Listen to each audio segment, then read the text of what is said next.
கோரிக்கைகள் என்னன்னு சொல்லுங்க. எதனால இந்த ரோடு மறியல்? ஆஸ்பத்திரி வாசல்ல விபத்து நடந்துருது. அங்க துடி துடிச்சுன்னு இருந்துடுறாங்க. போய் ஆம்புலன்ஸ் கேட்கறாங்க, வந்து ட்ரீட்மெண்ட் வந்து பாருங்கன்னு சொல்லிட்டு அவங்க மேலதிகாரி கேட்கணும், அதை கேட்கணும்னு சொல்லிட்டு ஒரு ஆம்புலன்ஸ் கூட அனுப்பல. அந்த புள்ள இறந்து போயிடுச்சு. இன்னைக்கு யார் பதில் சொல்லுவாங்க சொல்லுங்க? இது ஆஸ்பத்திரி வாசல்ல நடந்த நிலைமைக்கு அப்படின்னா என்ன அர்த்தம் சொல்லுங்க? உயிரை காப்பாத்து தானங்க ஹாஸ்பிட்டல் இருக்குது. அந்த உயிரை காப்பாத்துறதுக்கு தானே இருக்குது. ஹாஸ்பிட்டல் என்ன பணம் பணம் பணம் நாங்க நீங்க எவ்வளவு பணம் நாங்க கொடுத்துருப்போம் அந்த உயிரை காப்பாத்துறோம். ஒரு ஆம்புலன்ஸ் கொடுக்கல என்ன இருக்குது? என்ன ஹாஸ்பிட்டல்ல சுடுகடா இத்தனை எவ்வளவு உயிரை பிரிச்சிருக்காங்க தெரியுமா? தோ இருக்குதுங்க, பெட்ரோல் பேங்க் தோ இருக்குது, இங்க இருக்குதுங்க கிடையாது.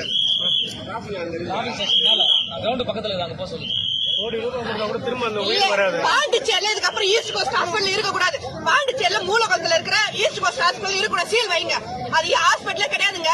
நீங்க பாக்குறவங்க எல்லாருமே சொல்லுங்க அது ஹாஸ்பிட்டலே கிடையாது, அது ஒரு சுடுகாடு. அது அங்க வரவங்க எல்லாருமே செத்து தான் போறாங்க. ஒரு 18 வயசு பையனுக்கு இந்த